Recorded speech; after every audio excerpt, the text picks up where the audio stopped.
Emmanuel Macron, hier, ça ne vous a pas échappé, est revenu sur son annonce, son discours aux armées. Il avait dit « La liberté n'a jamais été aussi menacée depuis 1945 ».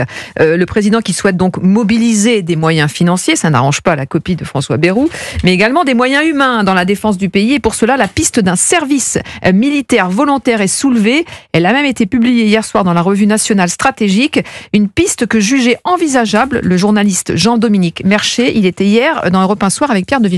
Je crois que le service militaire obligatoire tel qu'on l'a connu, il est mort et enterré. Sauf catastrophe de grande ampleur, nous n'y reviendrons pas. En revanche, ce qu'il faut, c'est faire appel au volontariat. Et le volontariat, il y a suffisamment de volontaires. On considère en général, dans nos nations occidentales et en France en particulier, où il y a une forte tradition militaire, qu'un jeune sur 4, à un moment donné, se dit « Ouais, je ferais bien quelque chose avec l'armée ». Pas forcément une carrière dans l'armée, mais un temps dans l'armée, que ce soit un temps de service militaire pendant 6 mois, 8 mois, 1 an, et puis après, pourquoi pas, d'y rester un peu plus longtemps. Il ne faut pas revenir au modèle du 19e siècle ou du 20e siècle, qui correspond à un autre monde. Il faut miser sur le volontariat et des volontaires. On en trouvera. Voilà, service militaire volontaire, bonne ou mauvaise pioche selon vous, Paul Melun? Moi, je pense que c'est une excellente mesure. Je pense, comme le précédent intervenant, comme Monsieur Merchet, que un service militaire obligatoire tel qu'il était jusqu'à ce que le président Chirac y mette fin, c'est pas possible. C'est pas possible pour des raisons financières. Du reste, j'en ai parlé à beaucoup de militaires qui m'ont dit que c'était même très compliqué en termes d'encadrement, en termes de logistique, etc. Donc, basé sur le volontariat, à supposer donc que 25% à peu près des jeunes aient envie d'eux-mêmes d'y participer, ça me paraît être une très bonne mesure. On est à peu près à 200 000 militaires actifs, 47 000 réservistes. Ouais, et l'objectif, d'ici 2030, serait d'arriver à 210 000 actifs et 80 000 réservistes. Oui, c'est ça, parce que j'allais justement parler, c'est bien que vous citiez ces chiffres, parce que j'allais justement parler de la réserve.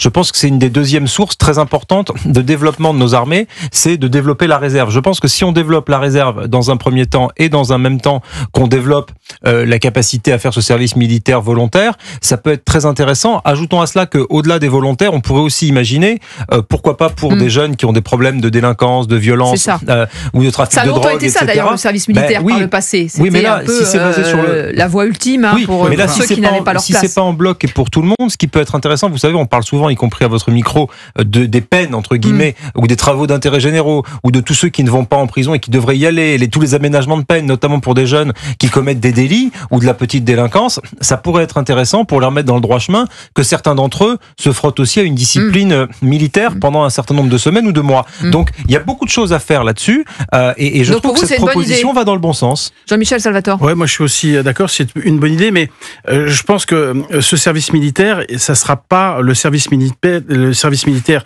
d'aujourd'hui pour faire de la réinsertion. Ça sera vraiment un service militaire pour se préparer au combat. Je pense que ça sera vraiment un service militaire au sens propre du terme. Je pense qu'on rejoint. Oui, c'est pas le SNU. Voilà. On est et je pense que là, on rejoint en fait beaucoup de pays qui sont revenus à un service militaire qui n'est pas un service minimum de conscription comme ça existait en France jusqu'en 1997, mais un service militaire de volontaires. Et c'est vrai qu'il y a plein de pays, les pays baltes notamment, les pays scandinaves, sont revenus à cette formule-là. Il faut quand même dire les choses. On a quand même un problème. Si on était confronté à une guerre de haute intensité, c'est vrai qu'on sait très bien qu'on n'a pas assez d'hommes finalement pour mener cette guerre. On a l'équivalent de 6 brigades, c'est-à-dire en fait 50 000 hommes. Et c'est vrai que les militaires considèrent qu'il nous en manque un bon tiers. Oui, c'est ça. Il faudrait entre 10 000 et 50 000 volontaires par an. Voilà, pour être dans les clous. Et donc c'est vrai que cette formule du service militaire permettrait d'abonder le stock de réservistes et permettrait aussi éventuellement de recruter des militaires d'actifs. Et en attendant, 65 000 policiers et gendarmes ont été déployés sur le territoire national pour le 14 juillet. Alors dans quelques instants, on va se poser la question, est-ce qu'on est encore capable d'organiser des soirées, des événements festifs sans déployer des dispositifs sécuritaires massifs ?